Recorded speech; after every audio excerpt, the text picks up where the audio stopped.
Hello, hello, hello. I hope you are all doing well. Welcome to the live stream. Let me get me in focus here. I think I'm focused right about there.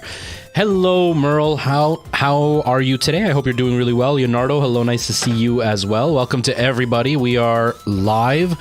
I am earlier than usual, which is really nice, but I'm a little bit later than I expected. I was supposed to be live at 12:30. I was actually ready at 12:30, but I was eating breakfast and I didn't want to be scarfing down on stream. I don't like the mukbang thing, and I don't want to bother other people who don't like it either. So I decided to just postpone for an extra 15 minutes. But we're here. We're live. We're good to go. Hello, Wesley. Nice to see you. Welcome to the stream. Nice, Merle. Are you going to be doing anything for the rest of your evening, or are you just going to be relaxing at home? It's my Friday. I'm really excited. I have to work tonight. It's going to be a late night, and then I'm off tomorrow. And I'm tired. It's been an okay week. I've worked extra hard to get home earlier the last couple of nights, so I've been trying to catch up on a little bit of sleep because I have not been sleeping well lately. So I have been working really, really hard to try to get some extra sleep, and I'm feeling okay. So I'm hoping that tomorrow I'm gonna feel like I'm gonna be able to actually relax instead of trying to catch up on the rest of the week, which is really nice. Jerfayaho, hello, Jeff. Nice to see you. Welcome. How are you? Thanks for letting me know what your name is. Okay, Jeff, I don't know if you watch any kind of Minecraft content creators, but there's a guy called Wadzi who does Minecraft. And he's got a few million followers on YouTube. But my daughter and I'm only saying this because you just popped in and said, hello, my name is Jeff. My daughter and I watch him, and he's one of our favorites. Him and Fundy, and then she really likes Afmao. I can't stand Afmao, but she likes Afmao. But anyways, we like to watch Wadzi. One of the things that he does is he always tames a dog in whatever world he's making, and he names him Jeff. Now, I'm not calling you a dog, but what makes me laugh is her and my favorite quote that we say to each other all the time is, my name is Jeff, which is the sound effect he always uses every time he shows his dog on screen. So the fact that you popped in and said, hey, or hello, my name is Jeff, all I heard was, hello, my name is Jeff. So there's my side story for right now. Sebcat, hello, welcome. I do have hair now. I do. How have you been? It has been a very long time since we've seen each other. I hope life is treating you okay. I hope you're doing okay. You need to work today? Yeah, it's gross. Ew, 4 hours of sleep. That sucks. That really sucks. I've had a couple of those this week. The one day, a few days ago, Alana went grocery shopping, and then she had to call me because she was going to take a taxi back, and she didn't have enough for the taxi, and so she called me, and I had only had about 3.5, 4 hours of sleep. And then I was up the rest of the day, and then I had to go to work. That really sucked. And then a few days before that, I think it was about 5 hours of sleep. But last night I got about 6.5, and the night before I got about 7. So I'm very happy that I've gotten a decent amount of sleep the last couple of nights. I'm hoping tonight I will sleep 6 or 7 hours again. I'm really, really hoping. A lot of school, yeah, that's kind of what happens. You were really young when you started watching, right? I don't know how old you are now. I'm gonna assume you're an older teenager now. I want to say you were 12 or something since when you first started watching. Something really young, weren't you? I want to say that's what it was. But anyways, yeah, as you get older, the workload gets worse and worse and worse, and then eventually, once school's done, you get a full-time job and things change. I was just talking about this last week where hello, The Dark, nice to see you. Sorry, if I don't see your messages for some reason, Tickfinity is not showing me chat. I don't know why. What are you doing, step bro? What are you doing, step bro? I don't even know what the alerts are for. Oh, Wynand, thank you so much for the gifts and everything. Future, hello, nice to see you. Subcat, yeah, as you get, was it your 10th birthday? Oh my god, yeah, so you're a mid-teenager right now. Yeah, you were really young. We were talking about this last week where, as a streamer, it's really weird for me, especially because I started as an adult. You know, a lot of streamers, over the last few years, they've been in their late teens, early 20s. So they've still been growing up when they're streaming, so they grow up along with the stream. Whereas, I was a full-grown man by the time I started, and so I don't feel I've advanced in my life. I've gotten a better job and all that kind of stuff, but I've been an adult the whole time. I haven't grown up on stream. but a lot of the people that have been around for a long time, I've watched them grow up. You are probably the youngest person that watched me consistently. And so like, you're now a teenager. You went from being a child to a teenager. My daughter right now is like, what, 7 months younger than what you were when you first started watching me. And now you're a teenager. There's other people that started as early teenagers, like 14 years old, that are now adults. I've got people that were in college that are now full-time employed and have like really, really serious jobs. And when they were here, they were like dumbass teenagers, and now they're, you know, business people. It's crazy. It's really, really crazy. Life keeps going forward, but as a streamer, I get to kind of watch, and it's really strange watching people grow up. It's a really weird feeling. It's a really weird feeling. It makes me feel old. But yes, the Dark Future, I hope you're doing well. Winand, I'm sorry, I'm really bad with names, but hello to you as well. Preston, hello. It's going, man. How are things with you? How's your day going? Your boss hates you. Oh no, my boss better not hate me. My boss is my brother. He better not hate me.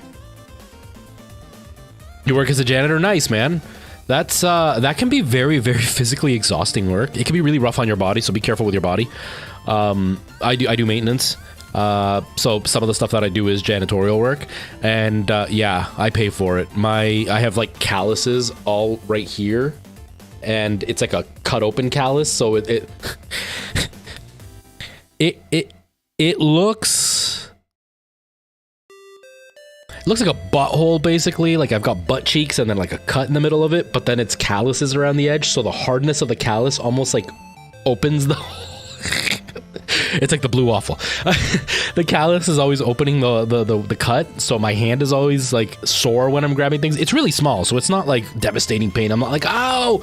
It's just like as I'm working, all of a sudden I'm like, ow! I'm like, oh yeah, that's there. So I gotta like wear gloves while I'm working and stuff to try to help. So be careful. Don't beat your body up. I have to wear an elbow strap all the time now, because I've given myself some severe tennis elbow, and I wear a hip support brace now because I am like in severe hip pain all the time. So just don't overdo it. I know you're young, so your body can handle quite a bit, but like you'll pay for it later.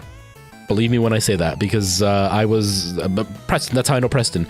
Theater actors, and I used to do a lot of like jumping around and falling on the ground and stuff, and I'm paying for it now. So just take care of your body. Take care of your body. Nice, Preston. I hope you're having fun, man. I hope you're having fun. I'm so excited for you. I wish that I could see, just like observe, because I think it's such a cool experience. I think it's so cool. Future, not too much is going on. Mateo Job, hello, nice to see you. Welcome. Thanks so much for coming into the stream. I don't know why TikTok chat is not working, so I'm just gonna hold TikTok up on the window here so I can at least see chat over here. But yeah, I hope you're having fun. When Daniela was born, Daniela's my biological daughter. She's way older now, and I was there when she was born. And I remember her mom's family had this ongoing bet of how long it was going to take for me to cry. They thought I was going to cry right away because her family is very much of like that toxic mentality, like men don't cry, men have to be manly, that kind of stuff. And I was much more in touch with my, I'm not in touch with my emotions, but I'm more open about talking about things. Like I'm not embarrassed by things, so I don't really care about talking about stuff. And so they had this ongoing bet that I was going to cry. The thing is that I'm on the spectrum, and so crying doesn't come easily for me. Not that people on the spectrum can't cry. It's just I mask so much that when it comes to crying, I instantly start to mask, and then I don't cry. I do cry, just not very easily. And so when I was in there, I was more intrigued by the actual process of the birth than I was about a child being born. So like the whole time I'm asking the doctor questions, I'm asking the nurse questions. This is before I ever worked in healthcare. But like I'm looking at what the tools are, I'm asking what these things do, and like this baby's being born, and I'm sitting there and I'm like, oh, this is this and that, blah, blah. And like they asked me to cut the umbilical cord, but as I'm doing it, I'm asking them questions. Like I'm more interested in the mechanics of it. So when I say I wish I was there, Preston, I wish that I could watch like just how they do things, like what they're doing behind the scenes, do you know what I mean? And how like you're doing things and how the process works. It's so cool. I'm so excited. No, it's Thursdays that I stream in the evening. Tuesdays and Fridays it's at around this time, sometimes later. Usually I'm starting at like 1:30 because I always sleep in, but yeah. Oh my God, Merle, yeah. That was one of my biggest worries in healthcare, was most of my teammates usually ended up retiring early with severe back issues. I have hip issues. I don't know if it's because of that. I don't think it's because of that, because it never hurt until recently. I've had issues with my sciatic nerve for a long time, but that's more from just sitting all the time. But yeah, I don't want my back to hurt. I screwed up my back when I was about 16. I was working at a grocery store, and the back freezer had cement, but it was like cement with a finish on top, so it was like slippery cement in the back room. And I was holding 2 bags of 50-pound of carrots as I was gonna bring it out for us to fill up the stock. And this guy came up behind me and thought it would be hilarious to scare me. And you know me, I don't get scared ever. I don't flinch or scream. He came up behind me and did the whole boo and like grabbed me by the ribs to like almost tickle me as he did it. And I flinched, but when I flinched, my foot slipped. And so I twisted, and I was holding 100 pounds of carrots. And so when I twisted, I threw out my back. I was bedridden for like 2 weeks. It was really severe, and ever since then I've had back problems. Now that I'm older, I've gotten not more fit, but it's almost like I've finally healed. It doesn't hurt all the time anymore, but I'm really susceptible to it. So like you've been around long enough, you've seen that I've thrown out my back 3 or 4 times in the last like year. So I do it all the time now, but I know that if I kept working in healthcare, eventually I would have ended up with a permanent back injury. So I'm glad that I never got there. I'm glad that that never happened. All right, Future, thank you for popping in. I appreciate you taking some time to hang out, even if it's like just a few minutes to say hello. It honestly means a lot. So thank you so much. Have yourself a great rest of your day.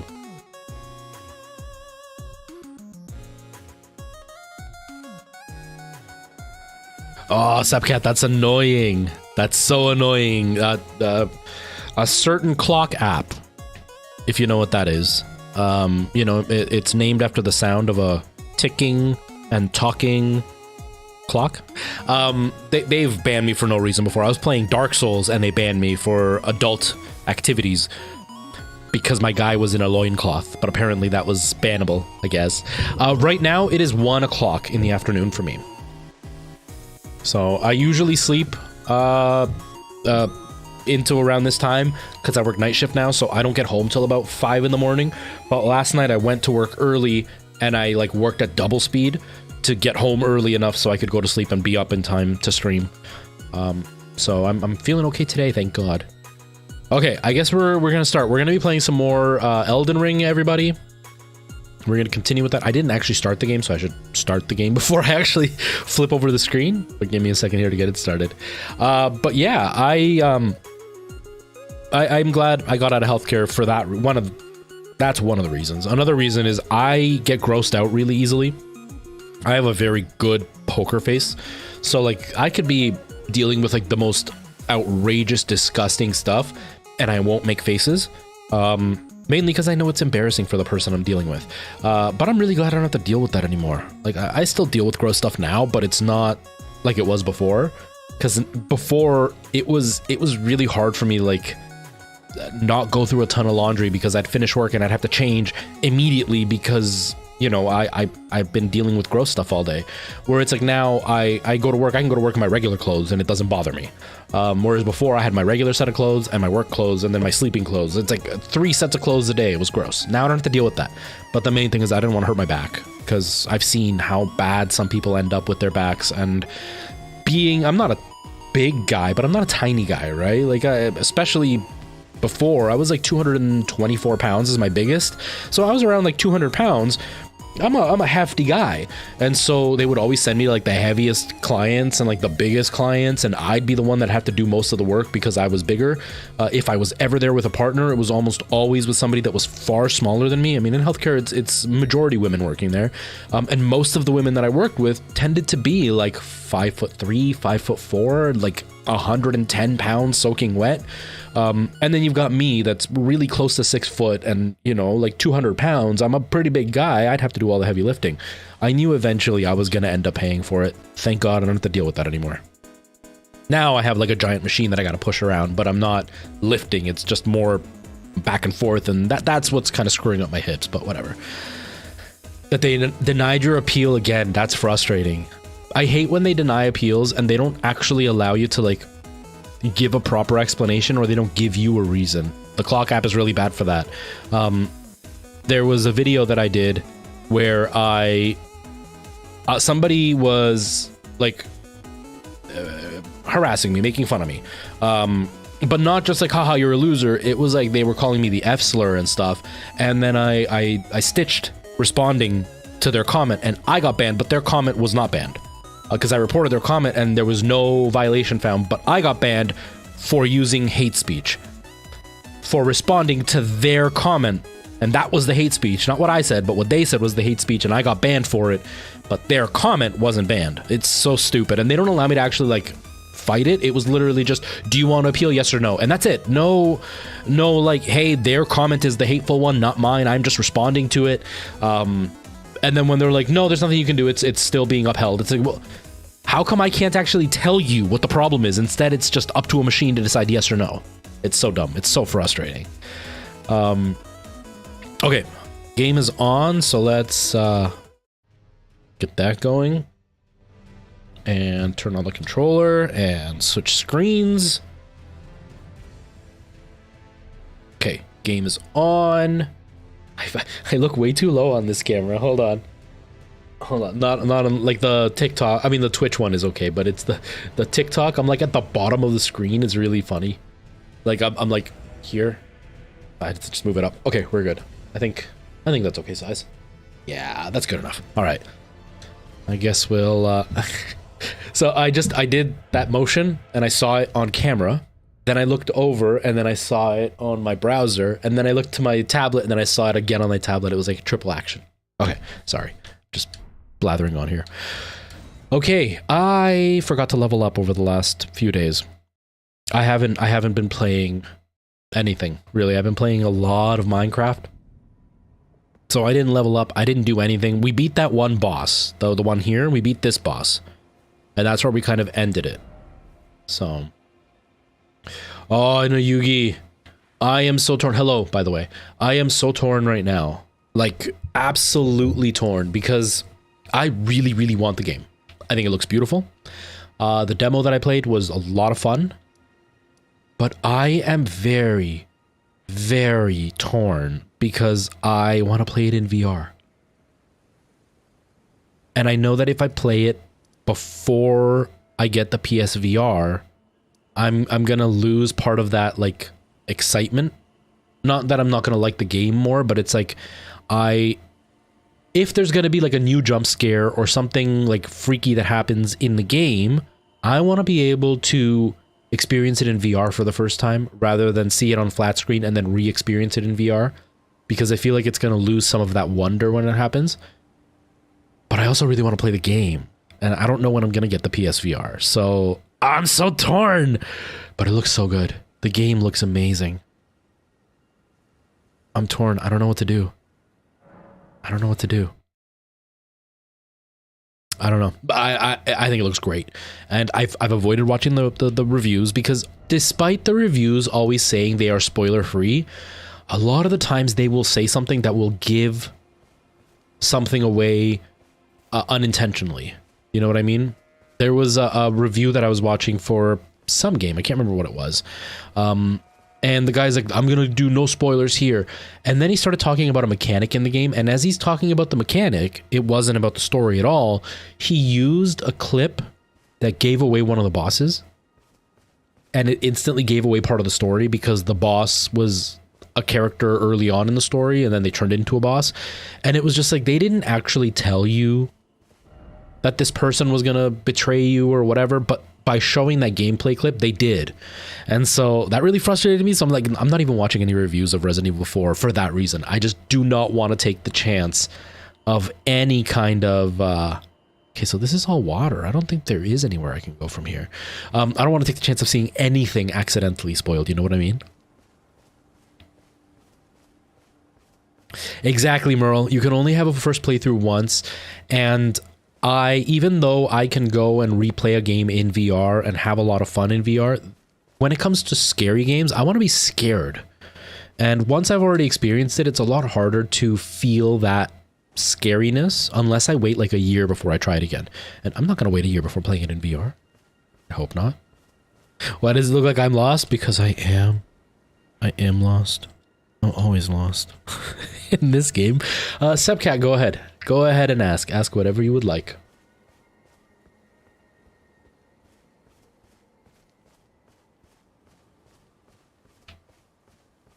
Yeah, I don't know where I'm going. I don't know what I'm doing. Is the game is still running a little bit glitchy. It's kind of frustrating. I don't know why I can't get it to run like ultra smooth. Did my settings reset? They shouldn't have.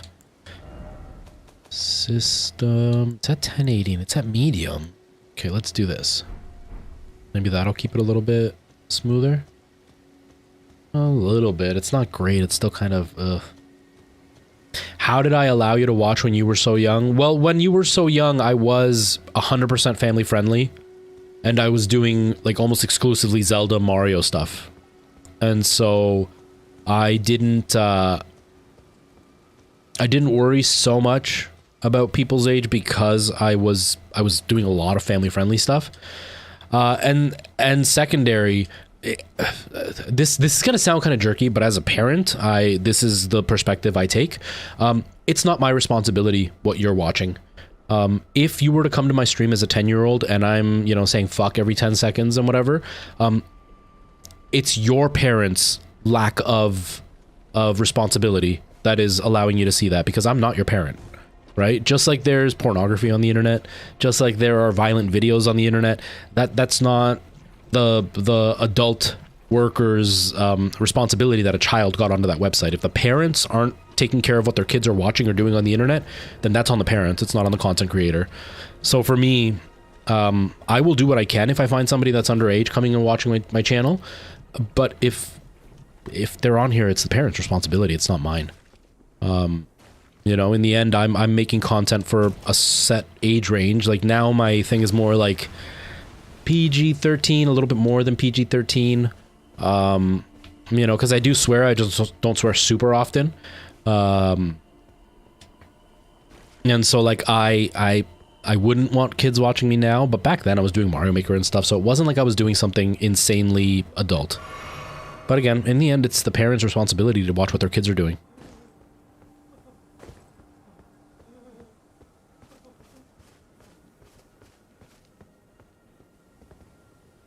Oh my god. Hold on. Lost again.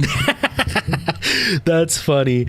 Merle, that's awesome. I hate that about emotes. There are some times where like I had a really cool idea for an emote and then I would put it up and it just looked like a blur because you couldn't see it. It was so tiny. Hello, we win. Nice to see you. But yeah, Sepcat, it's exactly that, right? Like there's a certain level of responsibility that the creator has to take. You know, like I'm not going to show porn on my channel.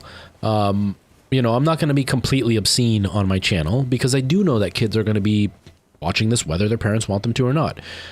But in the long run, if I'm a channel that's going to be gambling, let's say, I don't think Twitch should have gambling on here because Twitch, the vast majority of people watching Twitch are kids.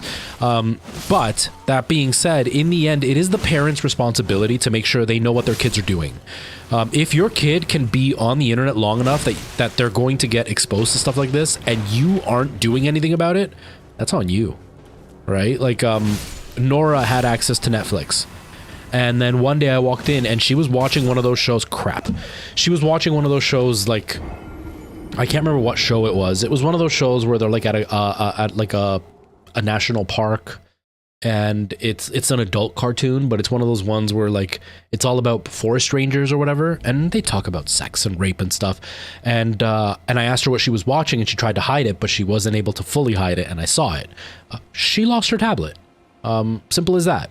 Whereas like if a parent is watching that and they blame me for their kid watching me, those are parents that shouldn't have kids. Because it's their responsibility for what their kids do. Just like these stupid politicians that try to like silence everybody around them because they don't want their kids exposed to it. Maybe be a better parent and don't blame everybody else around you when your kid is doing things they shouldn't be doing. It's simple as that. You can't blame other people for being a negligent parent. I'm not saying your parents were negligent. I'm just saying too many people try to blame the content creator rather than take the responsibility themselves of realizing they are shitty parents and shouldn't be parenting kids.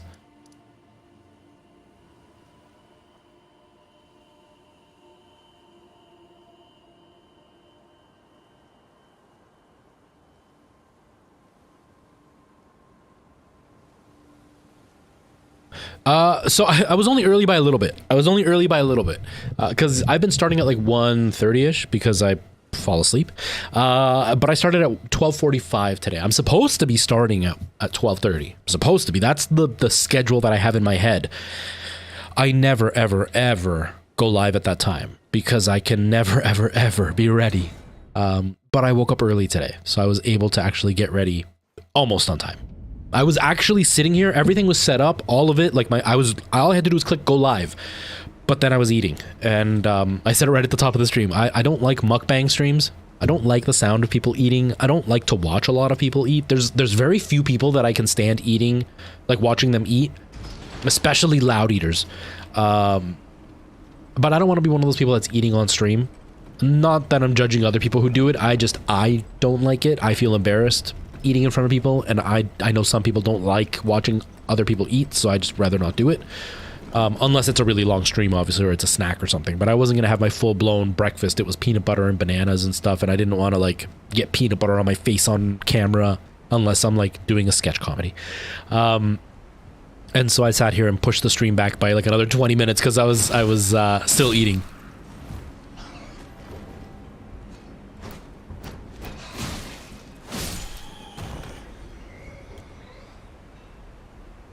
No worries, Sepcat. You do your thing. Thank you for popping in. I appreciate you taking the time. You know, it always means a lot when somebody who's been here for a really long time even just pops in for 5 minutes to say hi. Thank you. Honestly, it means a lot. Have yourself a good day. Finally, we win. Like I said, on mine it was like, oh, it's on its way to the country of destination. Then all of a sudden it was across the border, but nothing about the country of destination. Then suddenly has arrived at the country of destination. Then the next day, it's crossing the border. What is it? Once you're at the country of destination, there's no other borders to cross. What do you mean? And then it disappeared again. So hopefully now it's actually up to, I think I'm just getting the wrong information because I'm in a different country. Hopefully it'll be here soon. If it's made it here to Canada, then my guess is going to be probably another week because it usually takes about 2 days to get here from British Columbia. Usually that's where it goes to from Europe. So it would get here, and then it could take up to a week. No, it usually gets to British Columbia, spends a day or two there, then takes 2 or 3 days to get here, and then it goes to Mississauga, which is a city right outside of Toronto. That's where like the main distribution area is for all of Ontario, basically. And so it gets there, and then that's where it freezes. There have been times where my package has been there for 2 weeks, just sitting in the distribution center. Now I don't live so close, but before I used to live half an hour away from the distribution center, and I hated it because they don't give you an option to just go pick it up. Instead, you just have to wait. And I was like, it's a half an hour away, and I gotta wait 2 weeks for it to show up. So hopefully it'll be here in like 2 weeks. Within 2 weeks, I hope. We'll see. We'll see. You never know. This mail stuff is crazy. The Canadian Post is horrible. It's horrible. What's down here?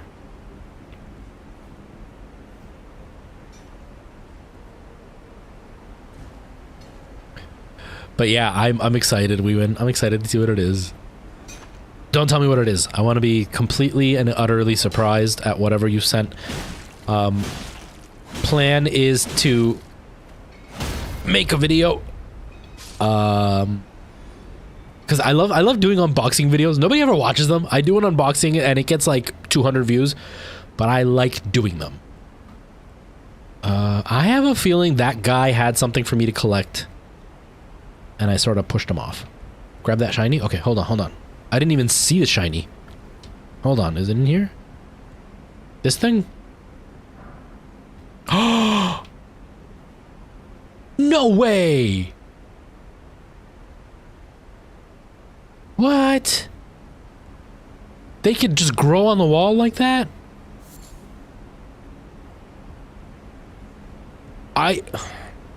This might be why I'm missing stuff. Somebody last stream also said that I have missed... Mr. Caden, hello, nice to see you. Somebody last stream had said that I don't know why text isn't showing up. It's really frustrating.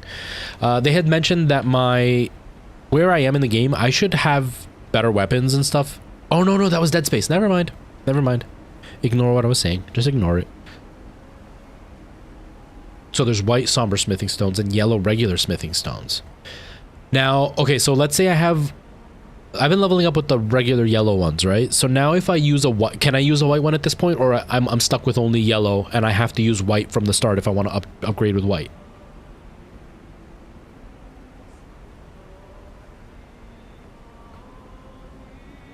Okay, the Bloodhound Fang needs white ones. Okay. Okay, so that was a regular one. Okay, I get what you mean. So the white is the somber, and the yellow is just regular smithing.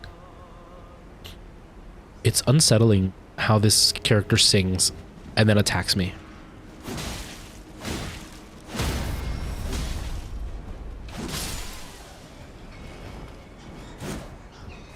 I'm actually powerful enough to fight these guys. It was so worth spending 2 streams trying to figure out what to do. I'm gonna die, though.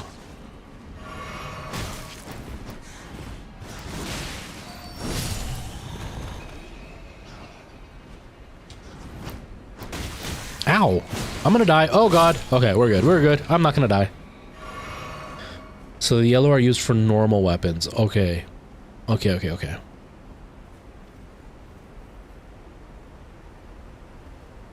Itchy nose.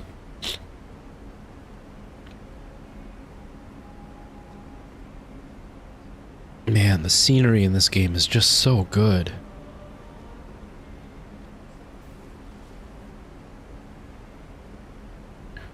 Adeem, hello. Yes.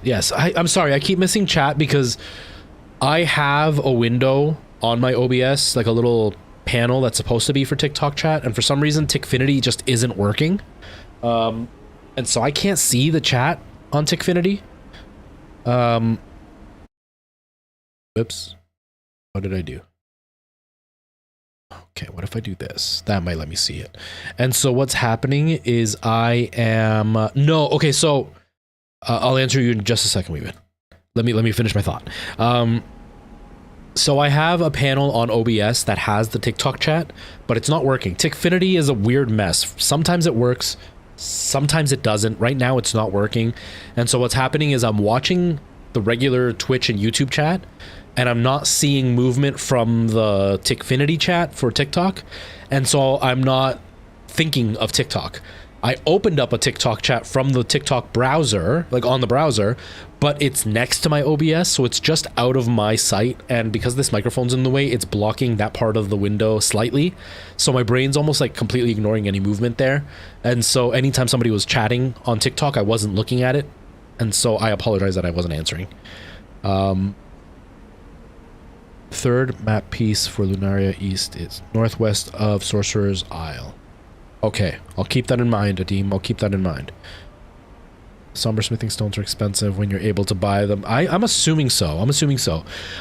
We win. So yes, this monitor here has died most of the way.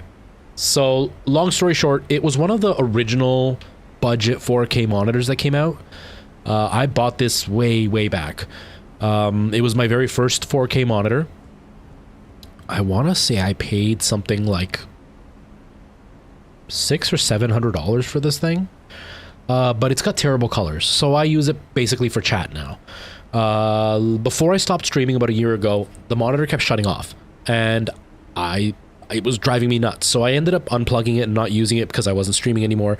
And then I was using a little portable monitor, but it's only 14 inches, so it's really tiny, and it was really hard to follow chat on it, to see notifications and stuff on it. It was way too much for a little 14-inch 1080p monitor.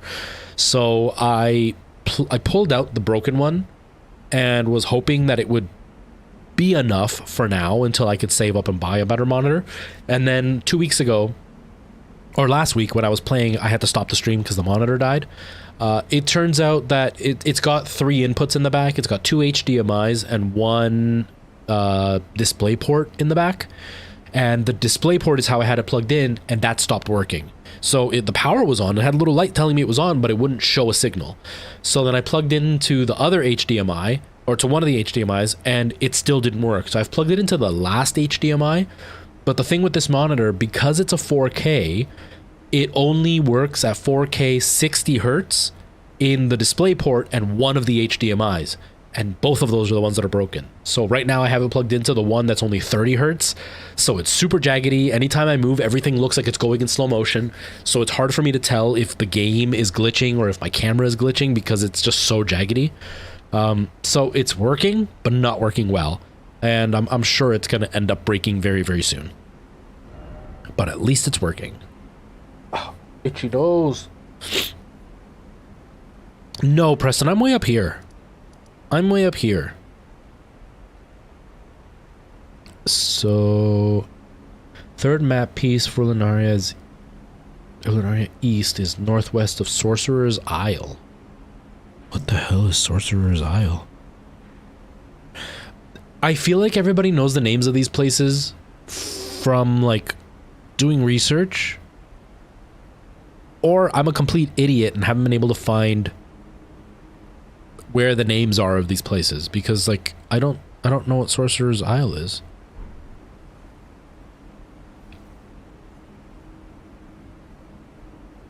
Okay, hold on, let me get up. So the bridge, hold on. Until you're able to use 60.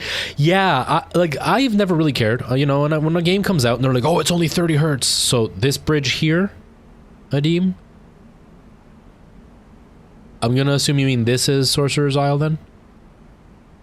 Yeah, it never bothered me. Like, if I'm playing a game and it's locked at 30 frames, it doesn't really bother me. Where it's hard here, though, is because I am streaming. And because I am streaming to 2 different platforms at the same time, I'm trying to watch the gameplay to see if it's dropping frames and not running well, so I can change the settings in the game. But because the screen itself is running at a lower frame rate than the gameplay that I'm doing, when I look over, it looks like it's jaggedy. And so, like, it's hard for me to tell whether it's actually giving me issues or not, because this is running at this. I think right now with these settings, it's running at something like, I think it's, last time I checked, it was like 70 something frames a second. So going from like 70 down to 30, it's pretty obvious that it's, actually it might be higher than 70. This might be closer to like 90. I don't think I can tell. I don't think it'll show me.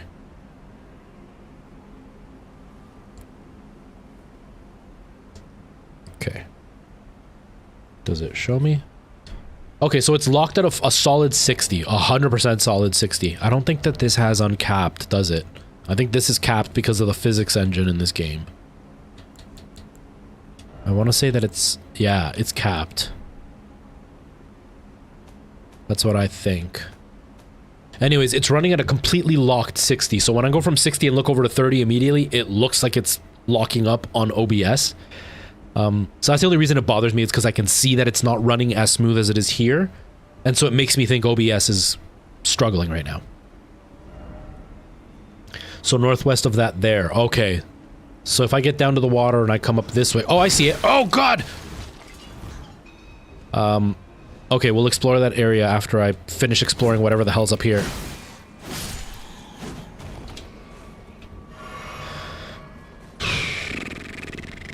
But yeah, 30 hertz doesn't really bother me. The whole thing that people, you know, there's a lot of gamers out there that will die on the hill that games at 30 are unplayable. And it's BS. It's BS. Like, we can notice better frame rates, obviously. 100% we can notice better frame rates. But it's like in movies. If you start making videos, you can film, like my camera right now, I have it set at 60. It's running at 60 hertz. But it's a stream. I'm not making anything cinematic or whatever. And then about 6 months ago, I started to... Not 6 months ago, about a year ago now, I started to actually film all of my TikToks and everything at 24 frames. And if 30 is unplayable, 24 should look like still pictures. But it looks better. It actually looks more movie-like than when I'm filming at 60. When I'm filming at 60, it looks almost like a soap opera. That's video, obviously. It's not the same as gaming. But when it comes to gaming, unless you're playing like a Twitch game, not a game on Twitch, but like a game where you have to have Twitch reflexes, like playing, you know, CSGO, Call of Duty, that kind of stuff. Honestly, 30 frames a second can make things look decent. And if you're not comparing it side by side, it's not going to be detrimental. It's almost more of an era of superiority, which a lot of gamers tend to have, right? Like they want to feel superior. So it's like, oh, you like 30 frames, then you're an inferior loser. But the fact of it is that it's not a huge deal. It makes a difference, but it's not a gigantic deal. And if it's not affecting gameplay, then it doesn't really matter. But, you know, people always want the best of the best. Don't get me wrong. I have a 144 hertz monitor, and I was really hoping for a major difference. But going from at about 90 hertz and on, the difference is negligible. It's there, but it's not enough for me to go, oh my god, I'll never play at 60 hertz again because 144 is the only way to play. No, it's not going to bother me. Now, from 30 to 144, yeah, it's a gigantic difference. But 60 to 144, the difference is so small that really only the people that are playing games for like 12 hours a day, 7 days a week are going to feel the difference. For the average gamer that plays for a couple of hours a day to even a couple of hours a week, 60 hertz is far more than enough. And in a lot of games, I'll actually take the 30 hertz with the better graphics over the 60 hertz with the lower end graphics. What are you doing? You're trying to like fart on me? Oh, you poisoned me, you jerk!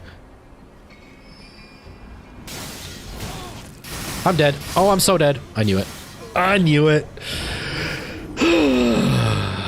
No worries, we win. No worries, I totally get it. I'm the same way. I have to do something right then and there or else I'll forget. Okay. Oh, we didn't actually get any further. There's a long way to go. Wait, I can go from here, can't I? I don't know. I don't even know. I don't even know. Let's check.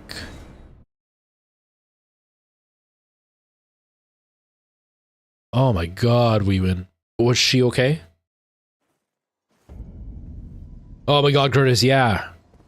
I'm only going back only because I want to get that last piece of map that Adim suggested. I just want to see how I can get down from here. But I hope she's okay. Rigo got hit by a car when he was young. I want to say he was like 8 when it happened. 8 or 9. He was riding his bicycle. A guy... No, not this way. A guy ran a red light and hit my brother. He ended up with like one of the little bones in his ear broke. And he had like a really big bruise on his hip. And the court thing went on forever. For a really long time. I think it was like when he was like 13, it was finally resolved. And when it was finally resolved, he ended up getting some money. And when he turned 18, they gave him the money. But yeah, it was a nightmare. It took forever. Mind you, the lawyer we had then was an idiot. He was the most worthless lawyer ever. And I only say that because when I went through my separation with my daughter's mom, he was supposed to represent me for the whole custody thing. And I get a letter in the mail, basically, not a letter in the mail, she posted on Facebook that she couldn't believe it was so easy to win all custody and that I'm like disgusting because I didn't fight for my daughter or whatever.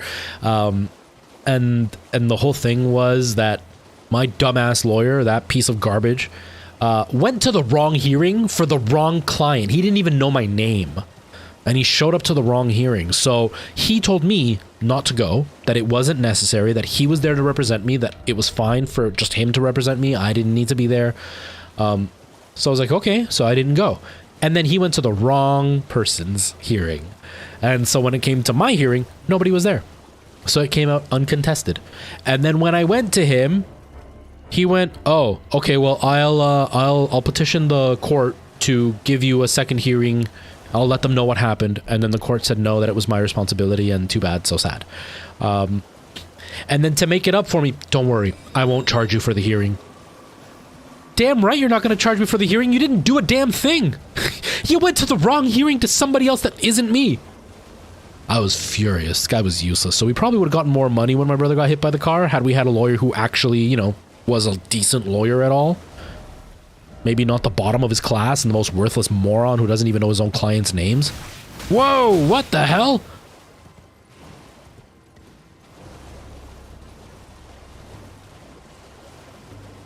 Yes, Curtis, it's my first playthrough. I am really liking it. I've played a lot of Soulsborne games. I actually used to do Dark Souls once a week on this channel consistently. I did it for like 4 years.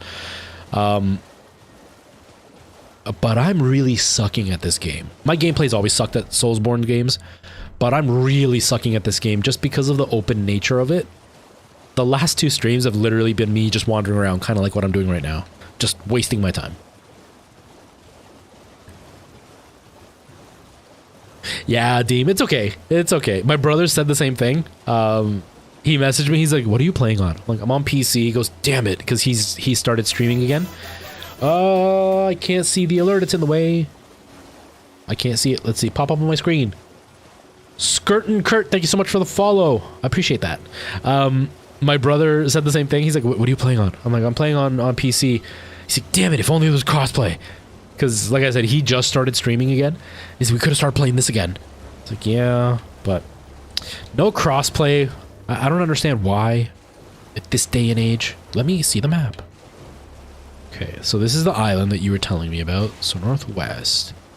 Northwest. Somewhere over here, right?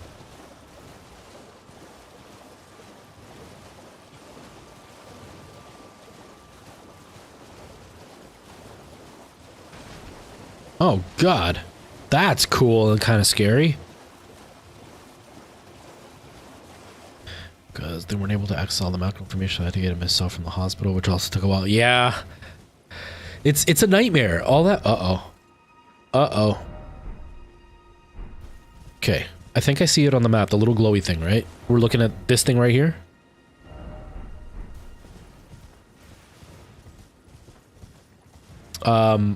Yeah, all of it. They make you jump through so many hoops. So many hoops. Right now we're dealing with that with my grandmother's, the inheritance she left us. She passed away. She had dementia. And the sad part is my grandfather passed away before, because he was still alive, they weren't considering anybody being her power of attorney, and because he was her husband, he was just going to have the answers to everything. There it is. And then he passed away suddenly. But she was far enough in her dementia that she wasn't fully comprehending what was happening. She could talk and she seemed lucid, but she just didn't grasp what was going on around her.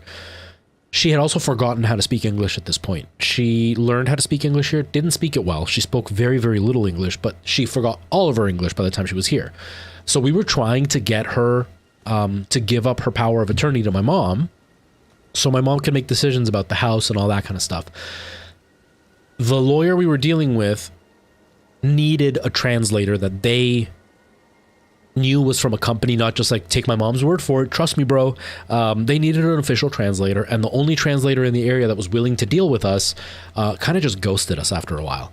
And so, you know, over 2 years of us trying to get this translator to come in and do what we needed, she ended up, and partially my parents not pursuing it more vehemently, my grandmother ended up passing away. She passed away back in July.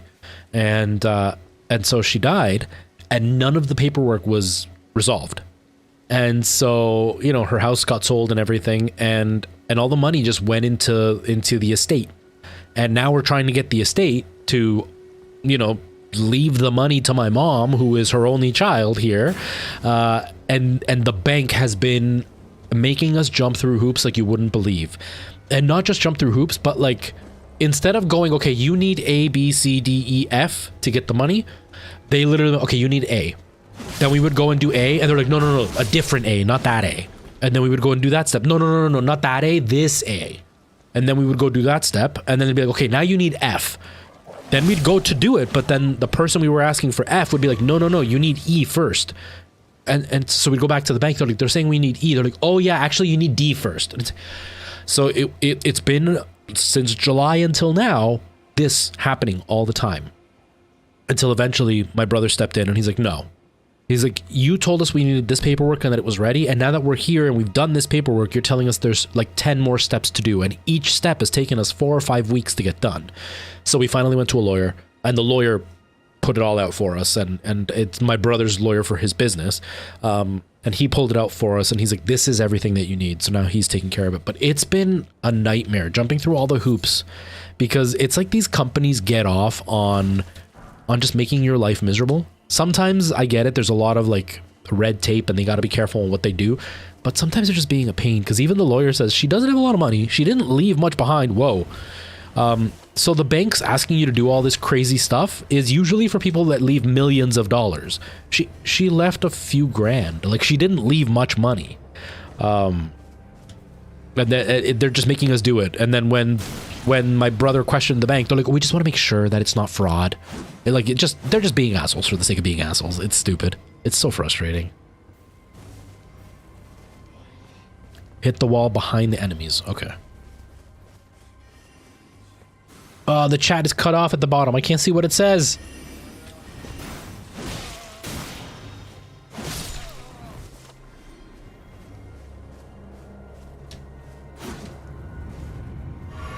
Oh, cool.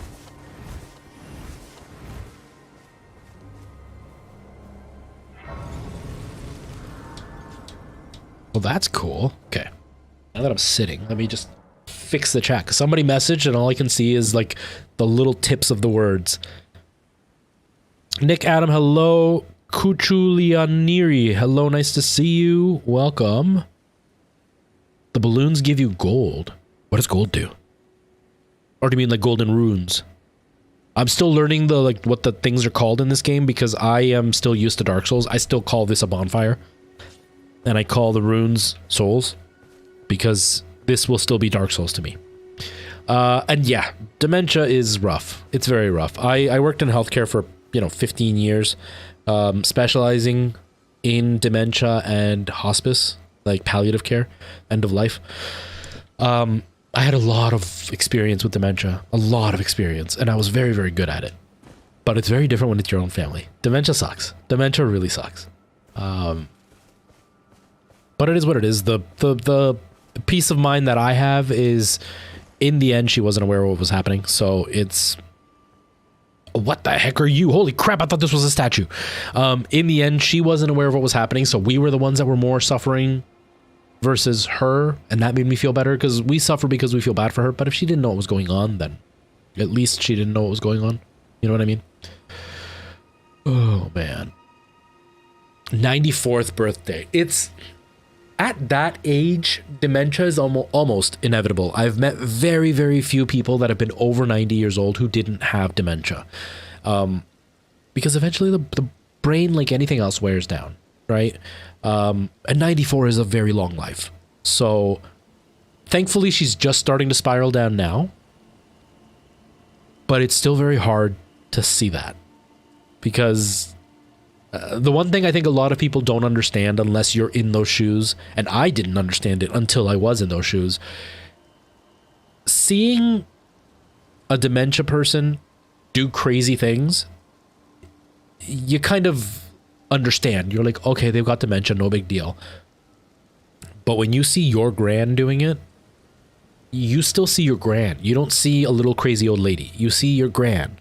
And so when she says or does something that makes zero sense, it's more frustrating, it's more sad, it's more... like for me, it made me very angry, but not because I was mad at her for what she was doing, but because she would fight with me because she felt that she was doing normal things.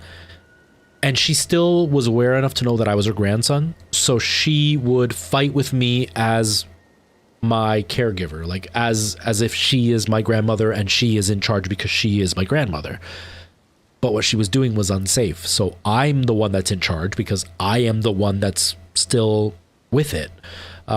And so it would frustrate me because she would fight with me, but she would fight with me because she was offended that I was trying to tell her what to do when I'm her grandson and she is the one that's in charge.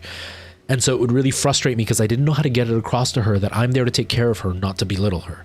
But until you're in those shoes, it's hard to explain that to somebody, because I didn't see a crazy old lady. I saw my grandmother. And when she would say something hurtful to me, it was my grandmother saying something hurtful to me, not the crazy lady saying something nonsensical. It was my grandmother saying something mean to me.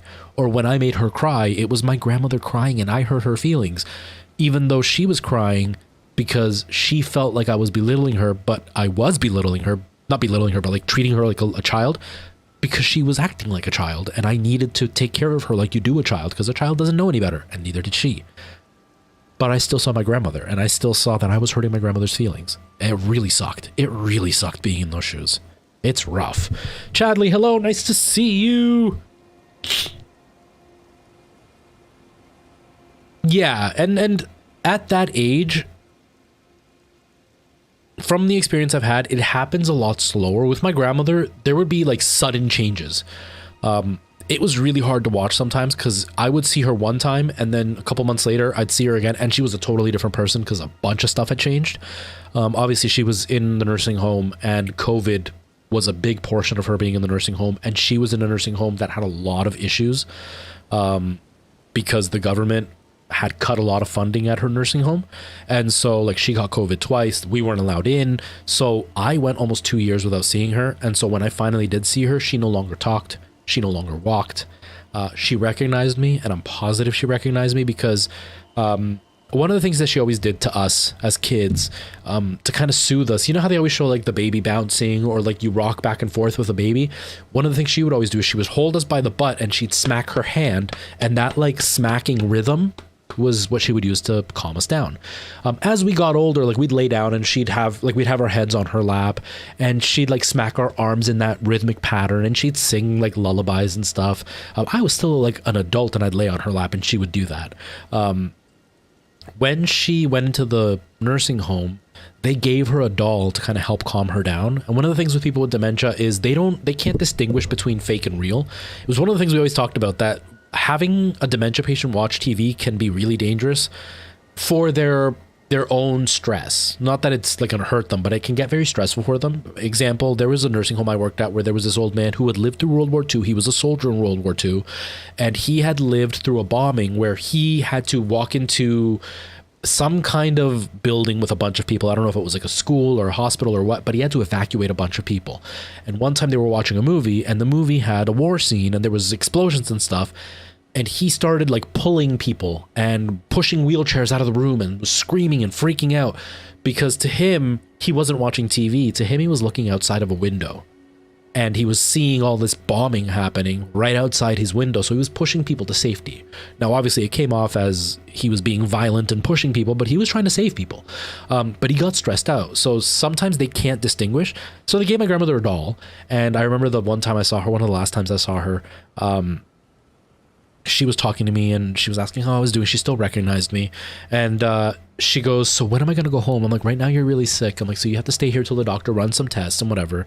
And then she's like, okay. She goes, well, I can't leave anyway because they left me this baby. This girl came up and she just told me to take care of this baby and she just hasn't come back. But it was a doll.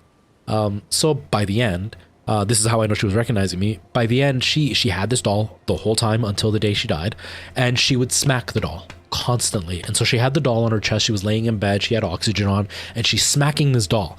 And I came up and I rubbed her arm and I said hi to her because at this point we knew she was dying. The doctor had given her less than a week to live, but she was still with it. She had a brain bleed.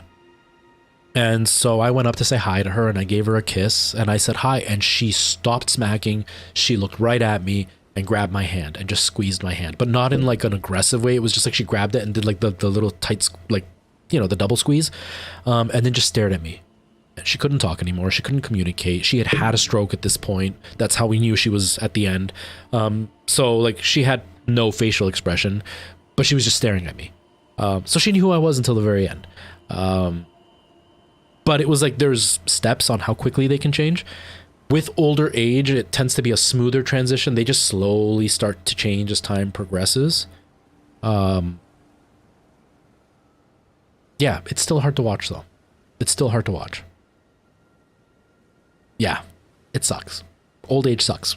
I'd be happy if I like passed away at like 75. That's still potentially young enough that you can have somewhat of a life, but old enough that I think I've lived a good life. I'd be okay if I had a sudden heart attack and died. My grandfather had one. Not a heart attack, he had a brain aneurysm, but it was like he went to sleep and then that was it. I wouldn't mind that. I wouldn't mind that happening to me. Oh, man. Twitch at Nick Crispy Bacon 2020. You would think as a streamer, you might get this concept. Everybody, are you ready for this? I know you've never heard me say this before. If you want to just see gameplay, feel free to go to YouTube. Because you said that, let's just hang out. Let's just chat for a little bit. How's it going, Nick? How you doing?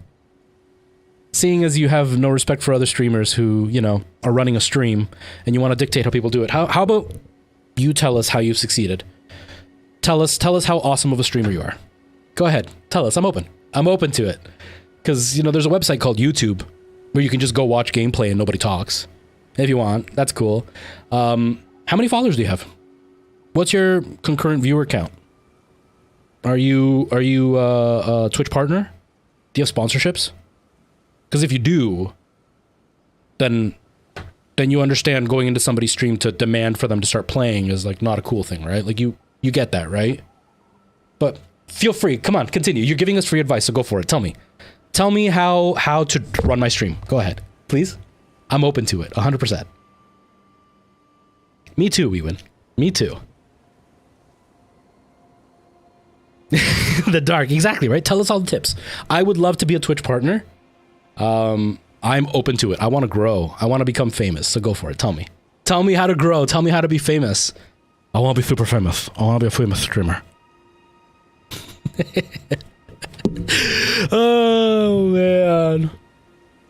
1 versus 1 Elden Ring. I mean, if you wanna like win and just get like a non-rewarding win, it's like walking up to a baby and stealing their candy, Harlan. If you want to fight me, I'm not saying you're the baby. I'm the baby. You're gonna show up and just take all my candy. You're not even gonna put up a fight. We should try follow for follow. That's gonna make me super famous. You're right, bro. Let's do it. Yes, Chadley. Yes, someone who just popped in who I have never heard of, whose unironic name on here is Twitch at and then their Twitch handle. Coming in to tell a streamer to just like start playing, stop talking. So I had to just be a little bit of a jerk and point out the fact that as a streamer, they probably shouldn't walk in and tell other streamers to do that. Because if they have any semblance of you know, success as a streamer, whether it's having 3 or 4 concurrent viewers or 100 concurrent viewers, they would know you don't walk in and just like demand that a streamer runs their stream a certain way. So I had to be a little bit snarky. I'm feeling a little bit edgy today. Harlan, thank you so much for all the flowers. Why am I not getting any alerts? What's going on with Tickfinity? Thank you for all the flowers. 5 times 14. Not times. 5 times and then 14 times. Thank you so much, Harlan. I appreciate that. Justin. Christopher, how you doing? Yeah, I most of my stream is me talking. Like I say it all the time. I say it almost every stream. My only saving grace as a streamer is that I talk. Because I don't have the talent. I don't have the skill. I'm funny when I write sketch comedy, but I'm not witty. You know what I mean? I'm not the kind of person that can like come up with like funny, ridiculous things to say or do live on stream at the drop of a hat, you know? I have some friends that like you say one thing and they can just go on like a 20-minute comedy thing. I can't do that. I'm not very good at that. And I'm not super talented at gaming. I don't have enough time to get better and I don't have the interest in getting better. So the only thing I have is chatting. So I'm going to chat. But like if you don't like it, then just swipe away. It's as simple as that, right? We don't receive many visitors. This guy's creepy looking. Tarnished. What brings Okay, Preston Chadley. I guess I'll have to listen. I won't chat anymore. Hold on. Hold on. You guys hurt my feelings? You know what? You know what I'm gonna do? Give me a second here. There. Now all you can see is gameplay. You don't even have to see me anymore. Just gameplay. That's it. TikTok, you guys can still see me. You guys can still see me. Unsubbed. Oh, man. Oh, I moved the chat. Hold on. I moved the chat. I can't see the chat. This is Christopher. This is my very first time playing. I've done a lot of Soulsborne games, but I don't... where's my... Okay. I've done a lot of Soulsborne games, but I don't actually understand, like, the meta of most of these games. I think that's the right word. I don't even know if that's the right word. But you know how, like, certain weapons deal more damage at certain distances. There are certain, like, patterns for attack to make your attacks work better. I don't know any of that stuff. I'm literally the, like, dodge and then attack as much as I can until I dodge again. And so, like, I'm very much just, like, brute force my way through it. I've done a lot with Dark Souls games in general. You know, I've done, like, the no armor runs and no shield runs. And then recently I was doing, like, one stat where I would only level up one stat and that was it, which, like, overpowered me in one spot, but then completely made me useless everywhere else. So I wouldn't say I'm, like, horrendous at the game, but I'm not very good at them. So this is my first time. And with it being open world, it's very hard for me to kind of figure out what to do. It's hardly my place to ask. But at least I know enough about this game style that I'm still having fun, even though I don't know where I'm going. Oh, Preston. Weewan's got the paddle and everything. Just gameplay, turn off mic and everything. Perhaps you lack a display. These bones are old, but still able. Hold on, Nick. I'll show you in just a second. Oh. Oh, he sells them. They are expensive, but he sells them. We found a spot that sells them. Yes. Cool. Okay. Nick, I am at level 31. So from everything I've been told by everybody around me, I am very, very underpowered for where I am. I haven't spent any time leveling up. And even when I do stuff like...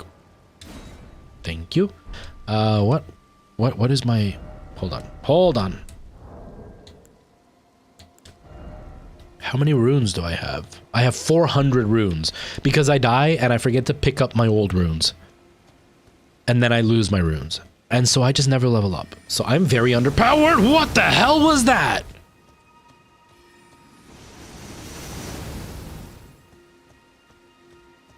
Whoa.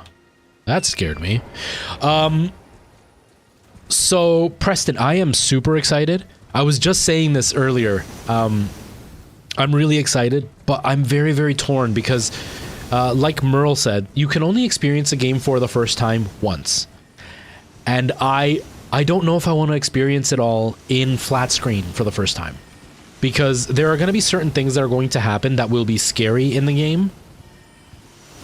But if I experience them on flat screen and then try to re-experience it in VR, I know it'll still be scary, but that little bit of wonder of not knowing that something is about to happen will be gone.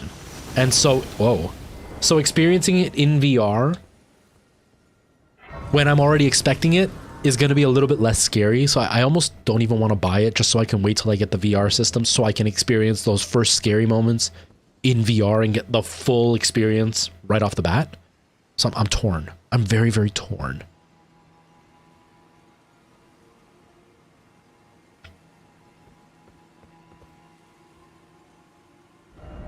Yeah, that's what I've been told, Christopher, that I'm always, like, I'm very, very, very underpowered. And yeah, I know that the, like, these wispy lines, right? So, like, if I go this way, I can go up here. So I did go up here. And then I went up to this hill and I kind of kept dying. That's where my runes are, right there. Because I keep dying right there.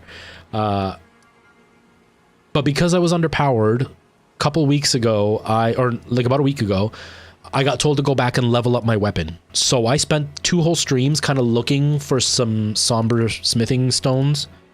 And today I found one. Today or yesterday? Yesterday. Yes, yesterday. Not yesterday, Friday, sorry, last stream. Last stream we found it. I leveled up my weapon a little bit. And I had promised everybody that I was going to level up over the weekend to have more strength so I could get through the area easier. And then I forgot. I've been playing a lot of Minecraft, like a lot of Minecraft. So I forgot. And then I sat down to start playing. I started the stream, I'm chatting, and then I opened up the game and I was like, oh, I didn't level up. So I'm still underpowered because my promises mean nothing. It's ADHD brain. I'm not taking responsibility. I'm blaming my ADHD. Chadley, I am. So for those on TikTok, Chadley asked if I was ever a fan of Diablo games. I'm torn with Diablo. Morally, I'm torn with Diablo. Not as much anymore, but still somewhat because it hasn't fully gone through yet. So I started on Diablo 2. I never played the first one. I played Diablo 2. I never beat it. I was a kid. It was back before, like, when you could, like, copy floppy disks and borrow friends' disks and stuff and just have their CD key and install the game. And I remember I borrowed it. I installed it. I played it for a bit. I didn't even borrow it. It was back when, like, Kazaa was a thing. And I got it from there. And I played it, and I thought it was cool, but it was back in my time when I was, I was a kid, so I would use, like, codes and stuff and, like, do the cow thing and all that. But I never actually played the game for the story. Then I bought Diablo 3 on PC. And I played a bunch of it with my brother. And then my account got stolen. And I had to fight with Blizzard to get my account back. It took them like 2 weeks to give me my account back. They finally gave it back. And then about 6 months later, it got stolen again. And then at that point, I gave up. And in the process, I had moved, so I lost my like proof that I had bought the game, and they wouldn't do anything for me, even though I had proof of them having done it for me before. And so I gave up. Then Alana and I started dating, and she was like overly obsessed with that game, and so I bought it on the Switch, and her and I played a whole bunch of it. And then everything started coming out with Robbie Kotick and all the garbage he was doing to all of his developers, and the sexual harassment that was going on at Blizzard, and all the accusations against the alleged sexual I don't want them to sue me. All the alleged stuff that Bobby Kotick had done, how toxic of a human being he is in general, and all the like anti-queer stuff that they were spewing out. And so morally, I have a hard time with it because I don't want to support a company that supports Bobby Kotick, not the devs, but the company he has made. But Microsoft's buying them. So I'm like, okay, I do like Diablo, but I feel bad giving them my money. But Bobby Kotick isn't going to be involved anymore. So now I don't feel so bad, but it still hasn't fully gone through. So like, that's where I am right now. That's kind of where I'm sitting. But I do like Diablo. I tried Diablo Immortal because it was free and I didn't have to give them my money. And then it was such a cash grab. So I haven't played too much of it. I'm actually in the process of replaying some of it just to kind of see if it's changed at all for a video. But with the next Diablo, I'm so torn because it looks really good and I really want to play it. But now that they're selling, I don't feel so bad having to buy it. You know what I mean? Yeah, Diablo Immortal, graphically I liked it, because mobile games don't always have the best graphics, but when they do, they really shine. And I thought that it looked pretty decent, but then all the money grab stuff really turned me off. And then as like more and more came out, I was like, yeah, I'm all for free games if I can freely give my money to them if I want to. But if it almost forces you to, I'm not interested. And that wasn't even like they were forcing you to. They were like holding a gun to your head when it came to progression. And so that really disgusted me. So I want to go back and play, mainly to see if they've changed anything, to see if it's gotten any worse or better. I know they updated a bunch and they changed some of the balances, but I want to see how it is now. But Diablo 4 being a full purchase, I am very, very interested in it. And like I said, the ownership is changing hands, so Bobby Kotick won't be involved anymore. And my main gripe was him more than anything. Just like Gearbox's CEO, I can't stand that creep. So I don't want to give them money either. But yeah, I'm interested in number 4. I'm hoping they're not going to do the same crap and try to like steal money. If Microsoft's involved, I'm hoping they're going to kind of rein it in a little bit and help it out, but we'll see. We'll see what happens. Okay, we win. I'll take a look for sure. I'll take a look for sure. I should play WoW with you. I have been so interested in WoW for so long, Preston. I just can't bring myself to pay the monthly fee. It's the same with Final Fantasy. I have like 6 or 7 friends that play Final Fantasy, what is it, 14? That's the online one, right? And I've heard so many good things like that. It's overtaken WoW in quality. And I just can't bring myself to pay the monthly fee. That's the only reason I've never got in, because I can't bring myself the monthly fee. Oh, I can't pay the money for it. You're at level 198. Holy crap, the dark. Hands are very powerful, so look out. Okay, I will. That's all you about Diablo 3 on console? Yeah, I like Diablo 3. It's really fun. Like I said, I have it on my Switch. I do. I still have the box to the PC one that I bought. I just can't use it because they stole it. Somebody hacked into the account or whatever, which really, really upset me. But yeah, I'm looking forward to Diablo 4. I don't know if I'm going to buy it right away, but I am looking forward to it. Whoa, whoa, my gosh.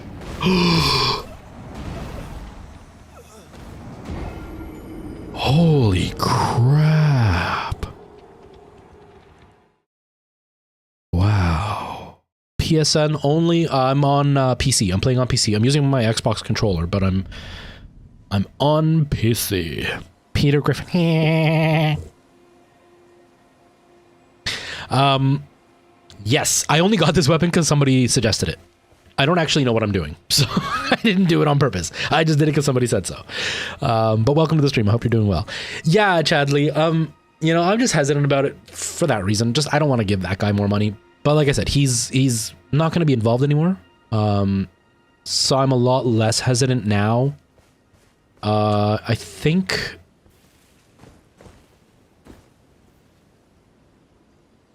I don't want to go into too much detail. I'll DM you. But basically, the Diablo franchise is kind of connected to something for me. Emotionally, is connected to something for me that I don't know if I'm going to be able to handle opening that connection up again. Like it's connected. Diablo to me is now connected to somebody that is no longer in my life. And so playing Diablo 4 is almost like it's going to be a constant reminder of that person. And despite that person not having a direct connection to Diablo 4, it's just how many hours I spent with that person is connected with like the whole franchise. And it's very hard for me to kind of play that without connecting it to that. And I don't think I'm ready for that, if you know what I mean. So I really want to play it. I'm interested in it. I think it looks really cool. I've been avoiding everything, like all the big streamers that are playing it right now, playing the beta and all that. I'm avoiding it 100% because I don't want to have anything spoiled, but I don't know if I'm ready to play it anytime soon, if that makes any sense. Yeah, they're really creepy. They're all like warty and pimply and gross.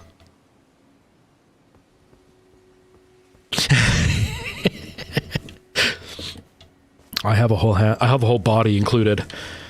Oh, I don't even know where to go. Like everybody agrees I'm very, very underpowered for this area. And those hands just like they literally spanked me. Okay, everybody who has more experience than me, I'm not going to move forward. I've only got like half an hour left. Everybody who's got more experience than me, am I better off working down here, like with the level that I'm at? Am I better off being down here in the lower part of the map? Or where I am now? Or back with the bat people? Or wherever this is pointing to. I don't see where this is pointing to, but or over here. Go down? Okay. I'll go down here then. Because I have no idea what I'm doing. Peter Griffin. Are you ready to like facepalm? Do Gen Z still use facepalm? I don't know. I'm old. I'm a millennial. All right. I still use a lot of like old-fashioned slang. Wow, Freudian slip, I guess. So I don't know if you guys use facepalm anymore, if that's just like a millennial old man thing. But get ready to like cringe. I have beaten the 2 guys at Stormvale Castle. And I've beaten the guy that gave me this sword. And then I beat some other random guy at another portal. That's it. I've only beaten like 1 have-to boss. Everything else has been optional. I haven't actually done anything in the story. I've just been wasting time wandering around. Oh, man. Okay, let's head south. I am like way aimless in this game. Yeah, that's it. Margit and Godric. Those are the only bosses I've beaten. Damn it, every time. I've been playing this for weeks and I still do that. I press the joystick in instead of pressing B to run. Should have had a V8. Okay, I read that. Bitsy, I read that and I was like, should have had a V8. Like a V8 engine? What do you mean V8? And then I said it out loud. And then I remembered the commercial as soon as I said it. Oh, man. How you doing, Bitsy? PSN, it's okay for now. I like to just wander around and kind of be lost the whole time. I don't mind wasting time, really. I know it's kind of boring, especially for people who really know this game, watching somebody who has zero clue what they're doing. But right now I'm okay. If I get completely jammed up somewhere, I am more than open to playing with somebody, but for right now, I think I'm okay. Wabi Thugga, hello. Yes, it is my very first playthrough.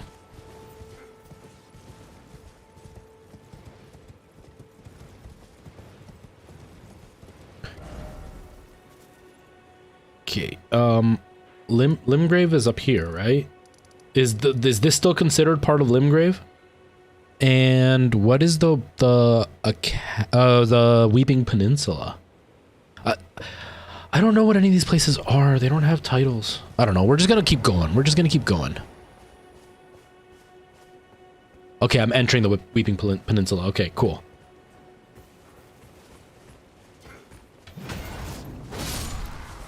Ha! One shot kill! It's on the other side of the bridge. Okay, perfect. Whoa, what was that? Oh, that thing up there. Whoa! Ouch.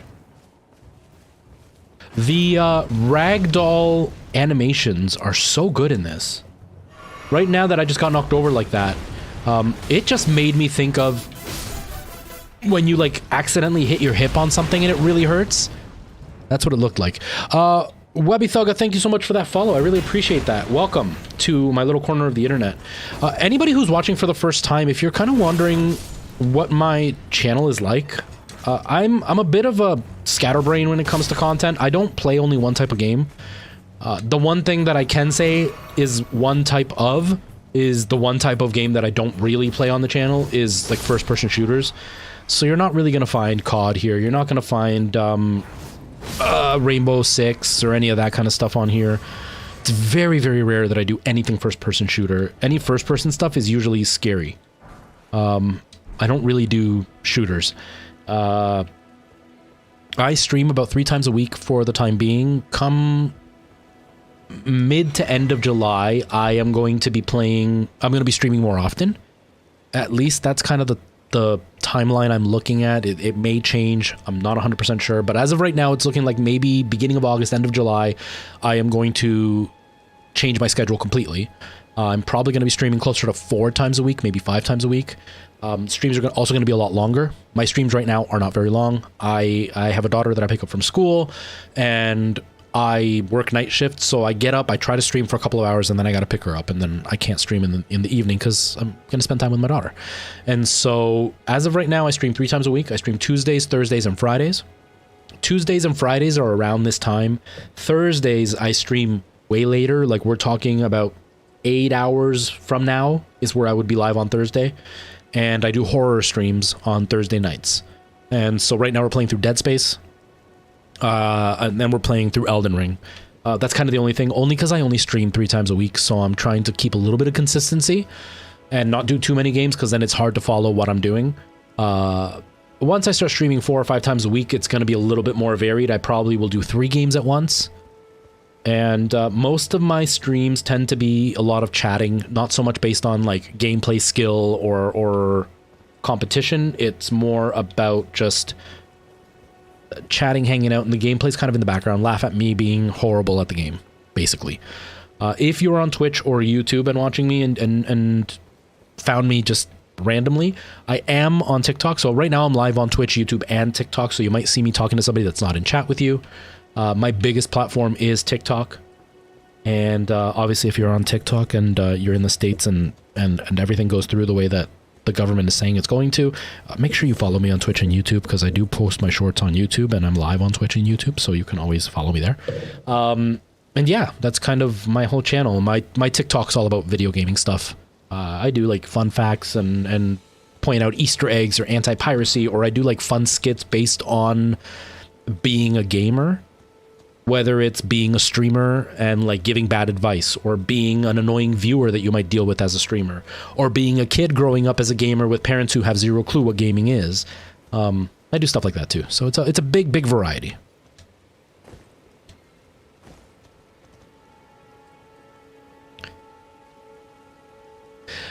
You know what, Chadley? I have heard so many good things and a few rankings that put that as like the #1 game. Some putting it above Final Fantasy VII, which is like the one that everybody pretty much has given the title of best Final Fantasy ever. I've never played 6. I've heard it is the best one. I've been intending to play it, I just never have. It's like 9. I really want to play 9 and I never have. Hey Ginger, how you doing, man? How are things? How have you been feeling lately? Hope you're doing okay, man. You're just chilling. Nice, nice. Other side of the bridge is a Grace. Wait, hold on. I'm on the other side of the bridge. Where's the Grace? Where's the Grace? Probably a little bit further up, I guess.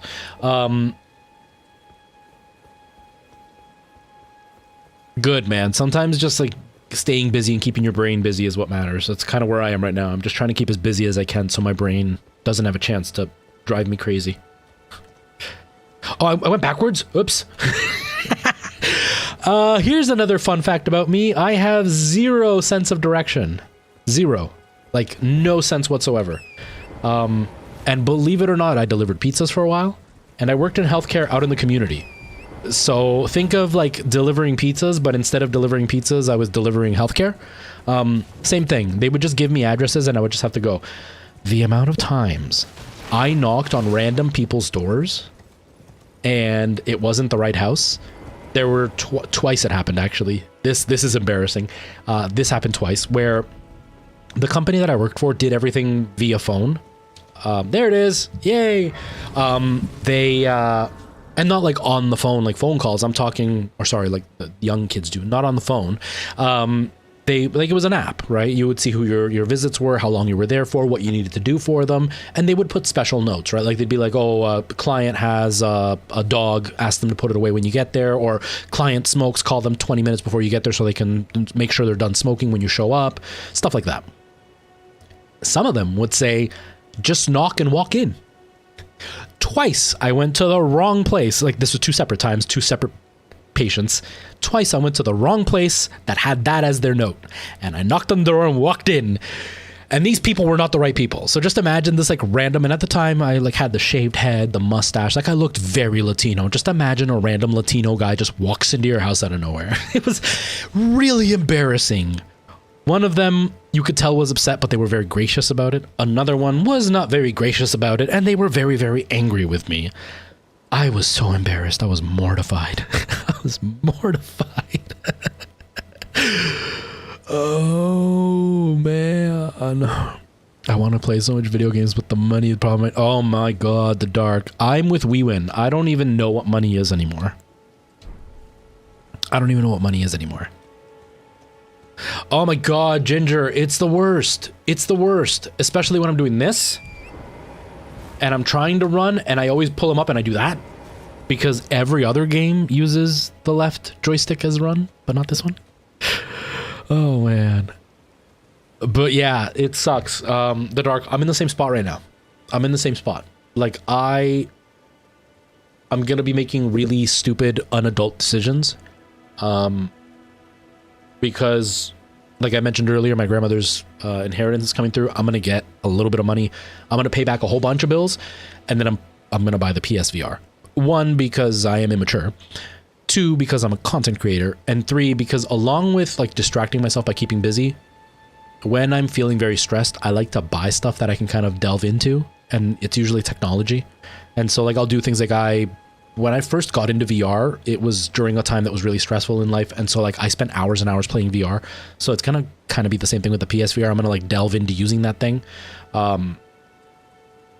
And so I'm gonna put that on some of the credit cards that I'm gonna pay back with the inheritance to get the PSVR, because I'm super irresponsible sometimes. But I'm in the same boat. There are so many games that I really want right now. Like I really want Sons of the Forest. I can't afford it. There's another one that I've been really looking at that I really want, and it's escaping me right now. But there's another one that I really want, and I can't afford it. It's rough. It sucks not having money. Gaming is so expensive, but it's such a fun hobby. It's such a fun hobby. I'm an adult. I have adult money, so I can do childish things. Exactly, we win. Exactly. Good thing it wasn't in Texas. I know, Bitsy. I'm thankful I'm in Canada, because the worst they can do is call the police.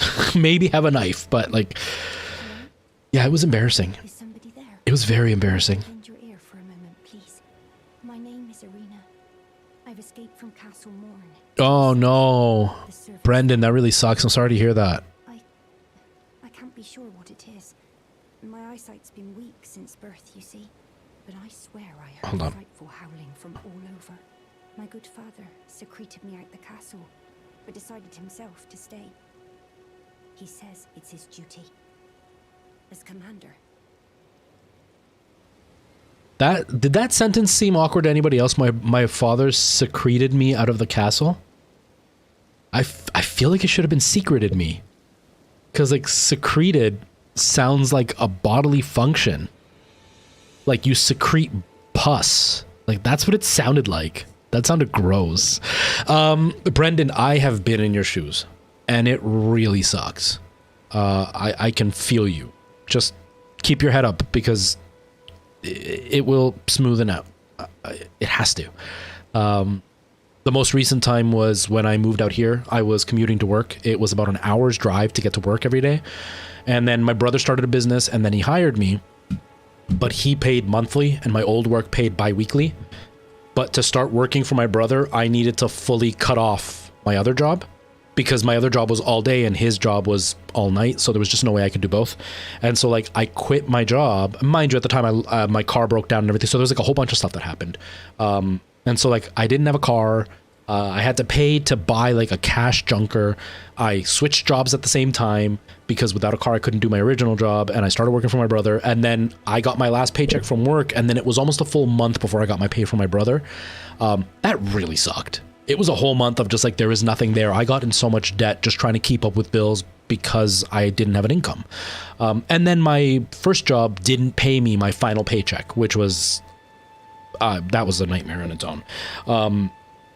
So I feel you, but you can get past it. Just keep your head up. Don't let it beat you up, because the stress of it can almost like deter you from trying, and then not trying just kind of makes it worse, and then it makes you want to try less, and it turns into a spiral. Don't let that happen to you. I'm not saying that's what you're doing. I'm giving you that little bit of motivation too. And then before that, when I first started streaming, I lost my job from one day to the next. They closed down the department I was working at, and I lost my job with like 2 days notice. And it was like right at the end of the pay week of the pay period. So it was, or at the beginning of the pay period. So like I didn't have a paycheck coming in after that. So it sucked. I had to do some stuff that was really embarrassing. Like I had to move back in with my parents. I went from having my own place to like living in a bedroom with my mom and dad.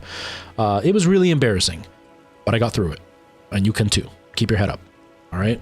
Just take it as it comes. Give yourself the permission to feel down about it and feel like crap about it, but don't allow yourself to. Don't convince yourself that this is the only thing that's ever going to happen and this is the end. It'll keep going. It'll keep going. Don't worry.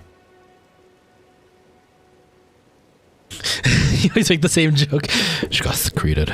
She got secreted. Yeah, that's all you can do, right? Like life keeps going.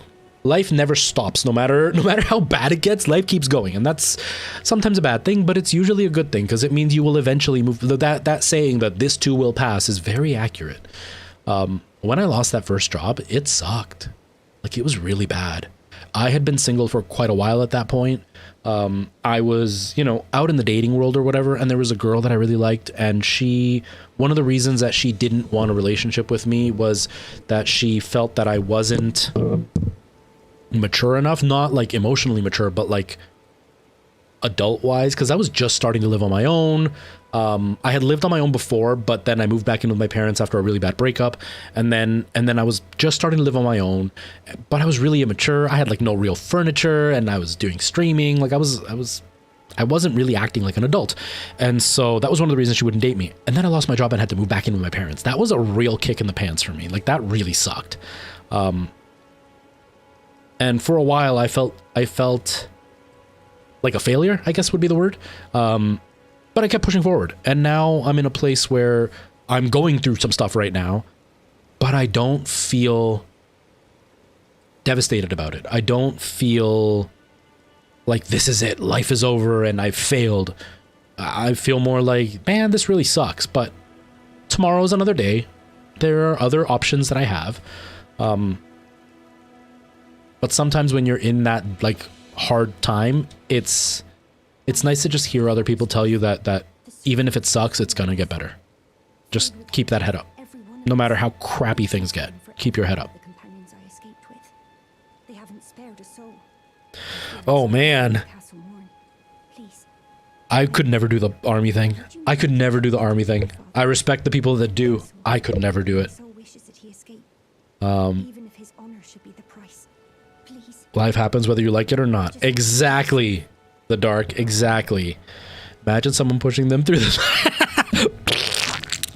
Oh, my father secreted me. Ew. So gross. Oh, man. I'm an adult. You're looking into upgrading your PC, we would? Nice. I know, PCs are so expensive. They're so expensive. Yeah, they're so expensive. I'm actually going to be doing a small change to my stream setup in the relatively near future. But I can't really talk about it right now. But it's not because I have money. It's just because there's going to be spare parts and I'm going to try to do a bit of a change. But yeah, Brendan, I couldn't do the army thing. And not because like I'm scared to do it. It's just my personality type does not work well with like what the military needs. One, I am too easily riled up. Like I can get very angry very easily, and I would be afraid of what would happen if I had the skills and the training to be dangerous. Right now I'm a buffoon, so that almost deters me more because I know that if I tried fighting somebody, I'd get my butt kicked, even if they were smaller than me. There's no question about it. That's why it makes me laugh when somebody online tries to threaten me saying they're going to kick my butt. It's like, yeah, and I know you can kick my butt. I've been beat up a lot in my life. But I know that my temper isn't good. And so like, I'd be scared for that. And second, I'm very bad at taking orders. Especially orders that either I don't agree with or I don't understand why. Because I don't know if has to do with like being neurodivergent or not, but like I need to know why. And not like to be a smartass, which is one of the things my professors either hated or loved about me. Because I want to know why I'm doing what I'm doing because it almost helps me do it better. if I know what the whole reason is. And that can be to anything, right? That's why I liked math so much, because math, at least I can understand what the process is. Whereas something like biology, it's just because. And sometimes that's really hard. Or like religion, I grew up Catholic, and religion was very hard for me for that reason, because it was, a lot of it was just because. And I'm not saying that it's right or wrong. I'm not saying that people who believe in it are wrong, or that I do or don't believe in it. I'm kind of in that gray area where I don't really know where I stand. But it was the why, and I'm learning from somebody, because Catholic school, you're not dealing with priests, you're dealing with teachers. And so like, they wouldn't have all the answers either. And so it was very frustrating for me, because they would tell me, you know, the Bible says this, and I'd be like, why?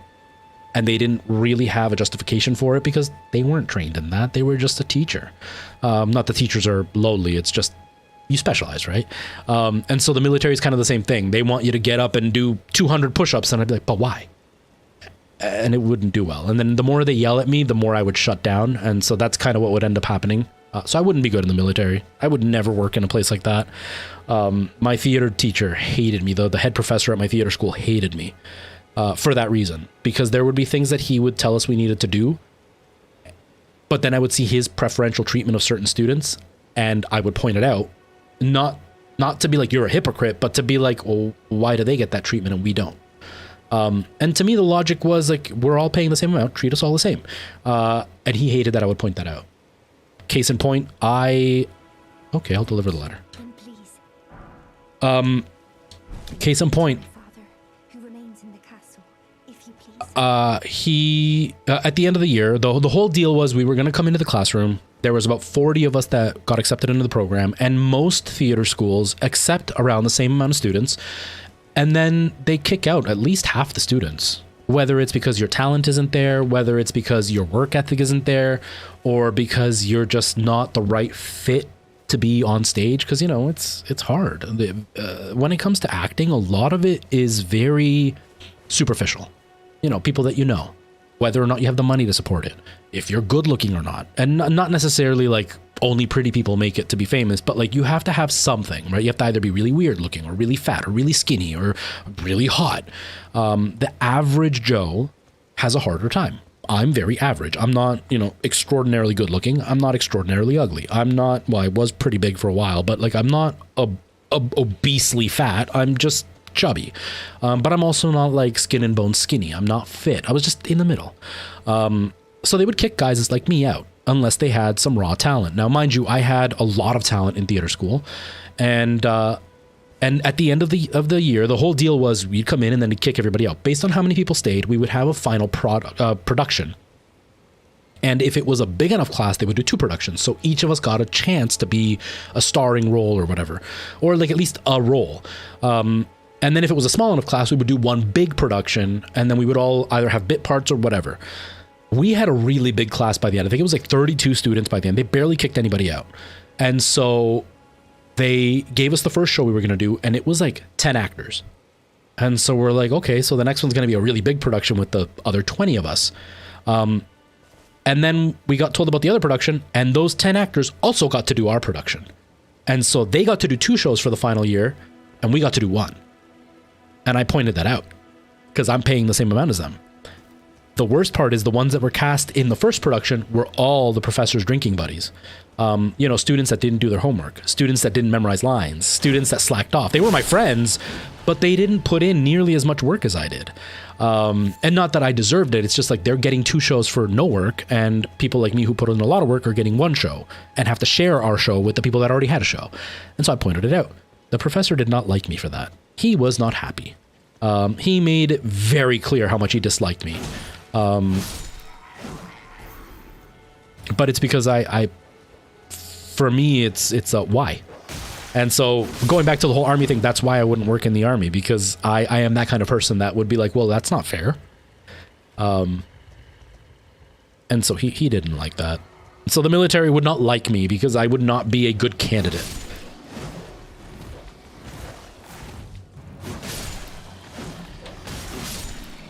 You're in Canada too? Yeah, I'm in Canada too. Yeah, and you know, and you live we live in a country where the military, although respected, it's not something that's pushed on our lives all the time. You know what I mean? Like, when I was in school, I'd go the whole year without thinking about the military until like Remembrance Day and stuff. Or like if we were in history class, but it wasn't something that was like always looming. So there's also that disconnect of like the military isn't something that you think about all the time. But yeah, my personality just isn't right for it. It really isn't right for it. Now I'm a little bit older. I know a little bit more about myself. So I know how my personality works. So I have to put in more effort to make sure that what I'm saying is being interpreted properly. Because even after I graduated, about... Oh crap, I gotta stop. After I graduated, about 2 years later, one of the new hires at the college emailed all of us graduates, basically saying like, remember that the school's still here to help you. If you need anything, let me know. I will put you in contact with the professors if there's a question that you have, and I'll be kind of your segue to them because they're willing to help because you'll always be one of our students.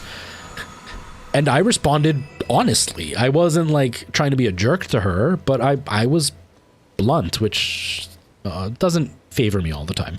And I emailed her back and I'm like, thank you for reaching out. I'm like, but I've reached out to the school multiple times and they never wanted to help me. So I'll just ask you to take me off the mailing list because until nobody's ever wanted me to help me from that school. So I don't need the help, but thank you anyway. The head professor that didn't like me sent me like a 2-page email just like tearing into me how I was this arrogant prick, how he couldn't believe how conceited I was, and that I think that I deserve to have attention at the drop of a hat, and don't I realize that he's a professor with new students that he has to concentrate on, and how dare I talk this way. And in the end I was like, you cost me an agent. You didn't like me anyway, and when I did reach out, you didn't want to help me. So all I was saying is just don't reach out to me because you're only doing it to like save face almost. I'm okay with that. Like I'm okay with you not helping me. But yeah, he was not happy. He was not happy. But again, I wasn't doing it to like fight with him. It was just more of like I was just stating the facts as to why I didn't want contact with them, not to put them down. It was just like, I don't want you to contact me. And I knew that they were going to ask why not. So it's like, I'll just get ahead of it and just tell you why not right away. But then it came off as like, I don't want your help because you suck. Where it was more of like, I don't want your help. And before you ask, it's these reasons. And that's the only reason I don't want your help. They weren't happy with me. They weren't happy with me. Oh, man. Exactly, Brendan. Most people that apply want to be in it. I thought of it for a while when I was younger. When I was like 14, 15 years old, I considered it. I really considered it. I wanted the respect. It wasn't because I actually wanted to serve my country. Like it wasn't that kind of a inspiration. It was more, I just wanted the respect that came with it. And that's not a good reason to get into it. That's more of an ego boost, not for actual good reasons. And so again, that would make me a bad soldier if I was going in just to like stroke my own ego. And then as I got older, I learned more about myself. I saw how my personality was, and I was like, I wouldn't work in the military. The military would not do well for me. I wouldn't do well for it, and it wouldn't do well for me. And especially back then, I've gotten a lot better now, but especially back then, I held on to grudges a lot. And so for me, it was very much like, if I'm on the field, and let's say like I don't know what the ranks are called or any of that kind of stuff, because obviously I didn't follow it too much. I also grew up I'm from a country, I'm an immigrant from a country that had a civil war, and there was a lot of like contention between like the civies and like the military. So my parents were very much dead set against like keeping military and political talk out of the house. But anyways, I don't know what the ranks are called or anything, but like if the person that's in charge of my like platoon was a dick towards me, and not because he hated me, but because he was like trying to get me to do more, there's a good chance at the time I would have held a grudge, and then when they needed me, I would have like almost gone out of my way to like screw them. And that's not a way a team should work. I just wouldn't have been good. I wouldn't have been good in the military. No matter what, I wouldn't have been good in the military. That being said, all the respect to the people who put themselves out there. And like the Canadian military is a big peacekeeping military. And so most of the stuff that they're doing is out there to try to help. Not that most militaries aren't trying to help, but I mean like they're out there like giving water to places with no water, or like hurricane relief and stuff like that. And that's huge. the emotional turmoil that some of these people are going to experience without ever having fought an actual battle, I think is underestimated. I think it's very underestimated what some people are going to experience that the average Joe is never going to have to see in their life. So respect to you for being out there. Hello, Nikki. Nice to see you. You'll take bio any day. Oh, Merle, biology was like, oh, it was torture for me. It was torture for me. I remember science was the only class I ever had a hard time with. And like when I did physics and stuff, that was fine.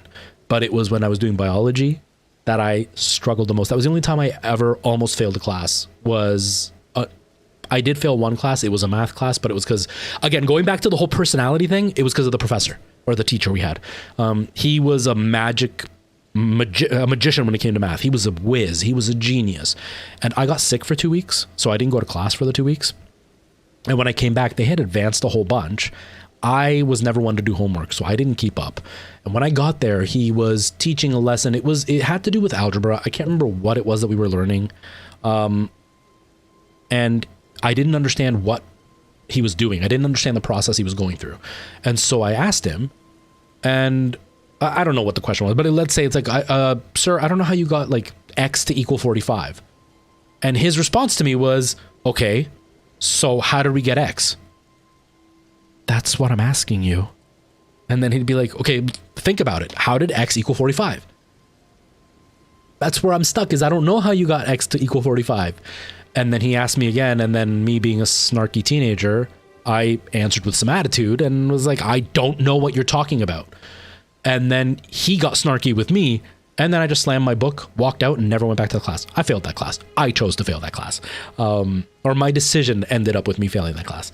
But the only other class I ever really closely almost failed was biology, because I sucked at it. And then I went into healthcare, and it was all biology. It really sucked. It was hard. Whereas math, at least for me, makes sense, because it's like a process that you could follow logically. Whereas biology, some of the stuff that happens, super scientists know exactly why it happens, but for us low end science people, you just have to kind of take their word for it, of like how like the signals are passed through nerves with like the sodium and all that. How do they know that? And why is it that happens that way? Like, they're not going to be able to explain that to me if I'm just becoming a nurse. So that's where I struggled with big time. Hello, future. Only time I was really thinking about army was when I turned 18, but after that and before, not much. Yeah, now I'm old. Now I wouldn't be able to join. I'm at the point now when everything started to really like fall apart here in Canada with like the truckers and all that stuff, and then like Russia was going on and everything was happening, and I was like, oh God, if like we break into a big war, they're gonna have to like start a draft. But I'm almost 37. I'm past the age of being drafted. And then I started seeing Russia. It's like, men up to the age of 50. I'm like, oh no, please no. Please no, I can't. My hip is bad. I've got bad hands. I can't help. I'm just going to be fodder. But yeah, I don't really think about it anymore. I don't think about it anymore. Yeah, future. I'm in the same mindset as you. Like, there is a reason for it in biology and stuff. It's just, when you're on the lower end, you're not going to understand it because it gets so complex. Like, biology gets insanely complex. When I was in nursing school and I was learning just how quickly the body can send a signal, and like we learn about like, oh, the nervous system works through like electrical current, but it's not really an electrical current. It has to do with like the interchange of polarities within like different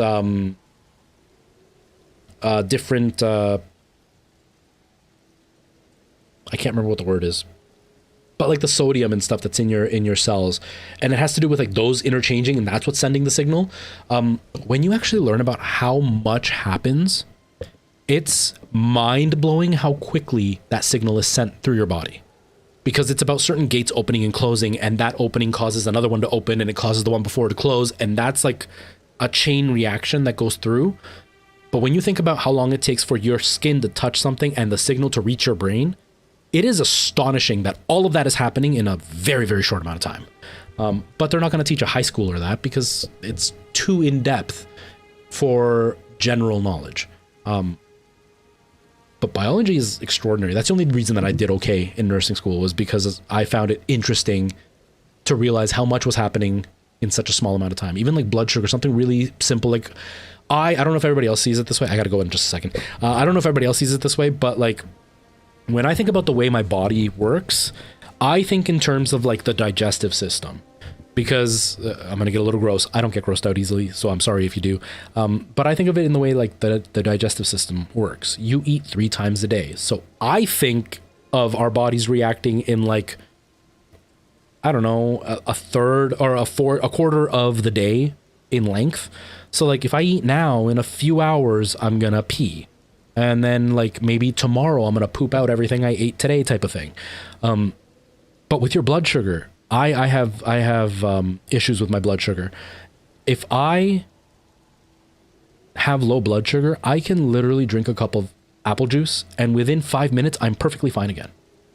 And it's extraordinary for me because I can actively feel it changing in my body. And it's hard to realize that I am eating something and it is being absorbed by my body and sent out to all the cells and my brain in the span of 10 minutes. And it happens a lot quicker, but my symptoms subside in about 10 minutes. But the sugar is almost instantly going through my body. It's crazy that the body works that way. It's insane to see that.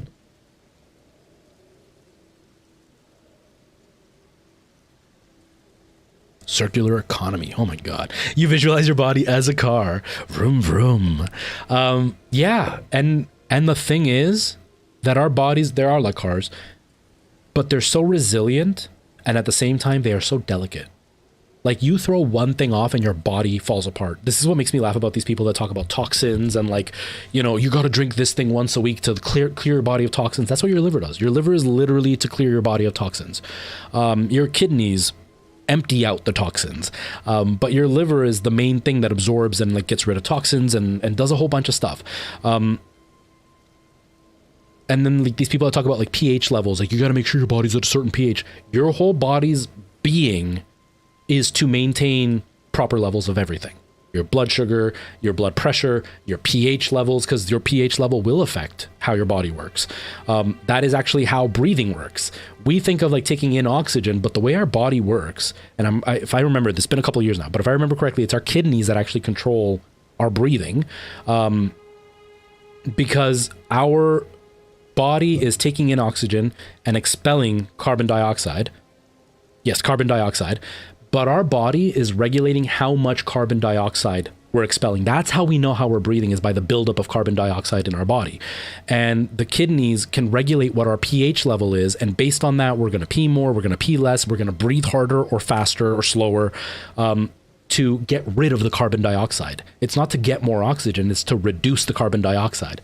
And that's all through pH level. So if you could just eat something that would affect your pH level, you would literally like drink a coffee and start panting because your pH level would be thrown off. But our bodies are so insanely powerful that they neutralize it all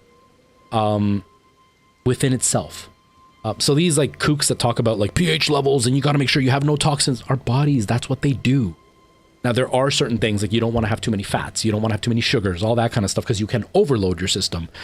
But your whole body's point is to make sure everything's level. That's why we have a pancreas, to make sure that when we take in sugar, insulin comes out to get rid of that sugar, so our bodies can digest it, so we can pee it out and all that stuff. And that's why diabetes is so dangerous, because the sugar can't be regulated. And like, it's insane. Our bodies are like masterpieces. But then if you do throw off the pH level, we can start going into, you know, high breathing issues, and we can have heart attacks, and like just a little bit off and it's deadly. It's mind-blowing that we're so delicate yet we're so powerful. Bodies are crazy. Bodies are completely crazy. You think your brain is annoying? Yeah, brains are absolutely annoying. Brains are annoying. But yeah, no, brains are extraordinary. And it's literally just a piece of flesh with a bunch of like little interconnected neurons. And that's everything that we are. That is everything that we are, is our brain.